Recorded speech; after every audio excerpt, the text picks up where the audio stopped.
Thanks, Pat. Thank you. Get me all wound up now. Good. Don't do that.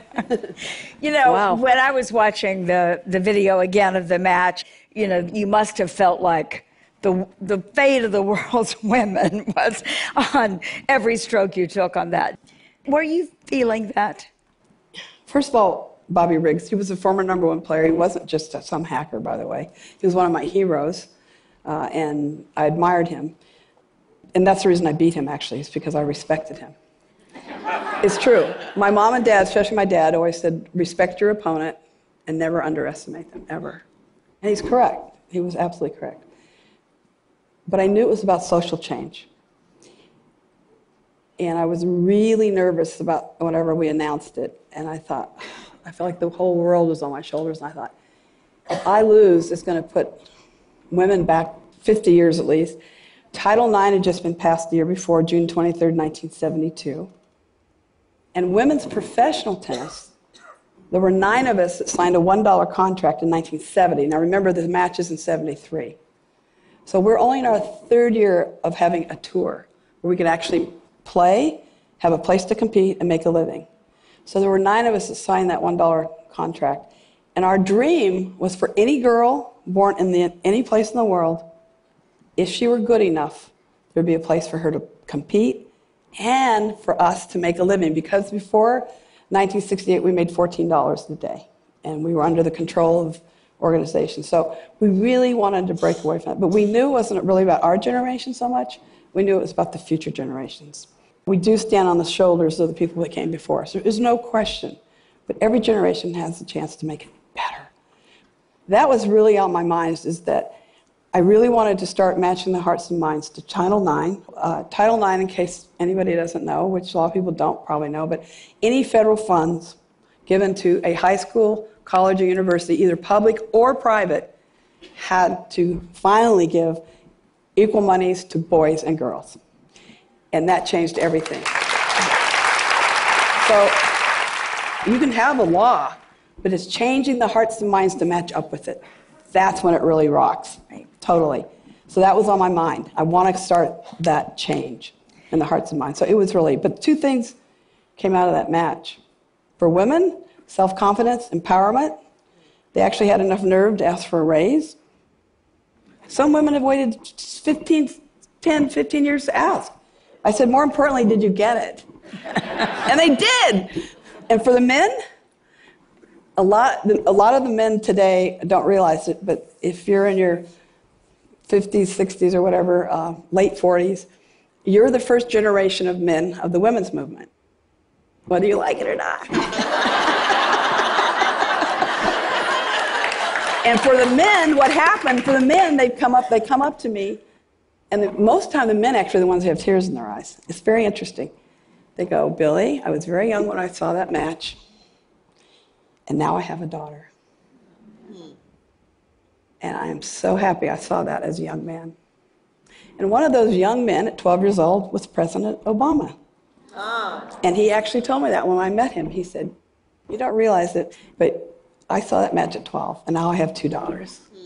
And it has made a difference in how I raised them. And that's, so both men and women got a lot out of it, but different things.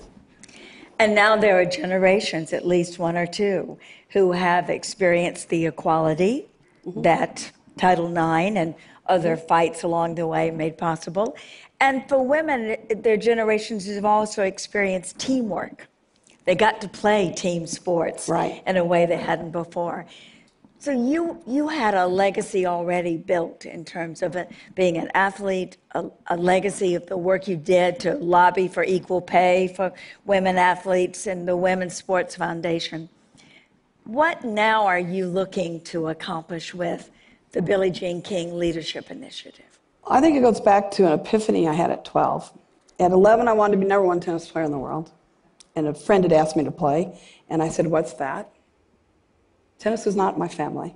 Basketball and other sports. Fast forward to 12 years old. And I'm finally starting to play in tournaments where you get a ranking, you know, at the end of the year you get some.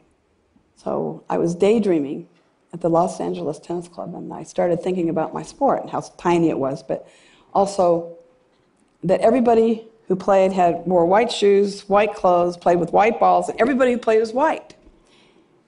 And I said to myself at 12 years old, where is everyone else? And that just kept sticking in my brain. In that moment, I promised myself I'd fight for equal rights and opportunities for boys and girls, men and women, the rest of my life.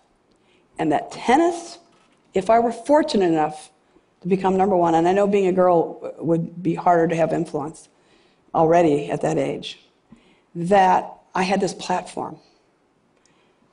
And tennis is global. And I thought, you know what? I've been given an opportunity that very few people have had. Now, I didn't know if I was going to make it. This is only 12. I sure wanted it, but making it's a whole other discussion. But I just remember I promised myself, and I've really tried to keep my word, and that's who I truly am. That's just fighting for people. And unfortunately, women have had less, and we are considered less. And so my attentions, where do they have to go? I mean, it was just, you have to. Also, learn to stick up for yourself, hear your own voice. I mean, you hear all these same words keep coming out all the time. And I got really lucky because I really had an education. And I think if you can see it, you can be it. You know, if you can see it, you can be it. When you look at Pat, you look at other leaders, you look at these speakers, look at yourself. Because everyone can do something extraordinary. Every single person. And your story, Billie, has inspired so many women everywhere. Now, with the Billie Jean King Leadership Initiative, you're taking on an even bigger cause, because one thing we hear a lot about is women taking their voice, working to find their way into leadership positions. But what you're talking about is even bigger than that. It's inclusive leadership. Totally, and this is a generation that has grown up thinking more inclusively. Isn't it great? Yes. Look at the technology. It's amazing how it connects us all. It's about connection. It's simply amazing what's possible because of it. But the Billie Jean King Leadership Initiative is really about the workforce mostly and trying to change it so people can actually go to work and be their authentic self. Because most of us have two jobs. One, to fit in. I'll give you a perfect example. African-American woman gets up an hour earlier, go to work, straightens her hair in the bathroom, goes to the bathroom probably 4, 5, 6 times a day to keep straightening her hair, keep making sure she fits in. So she's working 2 jobs. She's got this other job, you know, whatever that it may be, but she's also trying to fit in. Or this poor man that kept his diploma. He went to the University of Michigan, but he never would talk about his poverty as a youngster. Ever. Just would not mention it. So he made sure that they saw he was well educated. And then you see a gay guy who has an NFL, which means American football for all of you out there. It's a big deal. It's very macho. And he talked about football all the time because he was gay and he didn't want anybody to know. So it just goes on and on. So my wish for everyone is to be able to be their authentic self 24/7. That would be the ultimate. And we catch ourselves. I mean, I catch myself to this day. Even being gay, I catch myself, you know, like a little uncomfortable, a little surge in my gut, feeling not totally comfortable in my own skin. So I just think you have to ask yourself, I want people to be themselves, whatever that is. Just let it be. And the first research that the Leadership Initiative did showed Yes. that these examples that you The just millennials. used, others, yes, that many of us had the problem of being authentic. Correct. But what you've just looked at is this millennial generation who's benefited from all these equal opportunities, which may not be equal, but exist everywhere. First of all, What did you I'm learn? really lucky. Partnership with Teneo, who's a strategic company that's amazing. And that's really the reason I'm able to do this. I've had 2 times in my life where I've actually had men really behind me with power. And that was with the old days of Philip Morris with Virginia Slims. And this is the second time in my entire life. And then Deloitte, the one thing I wanted was data, facts. So Deloitte sent out a survey. We're into about over 4,000 now. People have answered. We're continuing in the workplace. What you feel, what the millennials feel. Well, they feel a lot, but what they're so fantastic about is you know, our generation was like, oh, we're going to get representation. So if you walk into a room, you see everybody represented. That's not good enough anymore, which is no good. So the millennials are fantastic. They want connection, engagement. They just want you to tell us what you're feeling, what you're thinking, and get into the solution. They're problem solvers. And they, of course, you've got the information at your fingertips compared to when I was growing up.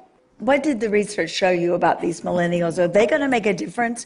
Are they going to create a world where there is really an inclusive workforce? Well, in 2025, 75% of the global workforce are going to be millennials. So I think they are going to help solve problems. I think they have the wherewithal to do that. I know they care a lot. They have big ideas, and they can make big things happen. I want to stay in the now with the young people. I don't want to get behind.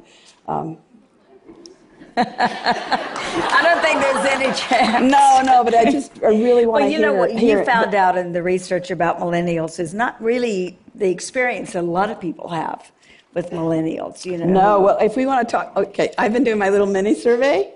I've been talking to the boomers that are their bosses. I go, what do you think about the millennials? I'm pretty excited, like it's good. And they go, and they get this face. Oh, you mean the me generation? I said, you really think so? Because I do think they care about environment and you know, all these things. And they go, oh, Billie. They cannot focus. They actually have proven that the average focus for an 18-year-old is 37 seconds now. They can't focus. And they don't really care. I know, okay, I just heard a story the other night. She owns a gallery, and she had these workers, and she gets a text from one of the workers. She's like an intern. She's not like, you know, she's just starting. She goes, oh, by the way, I'm going to be late because I'm at the hairdresser's.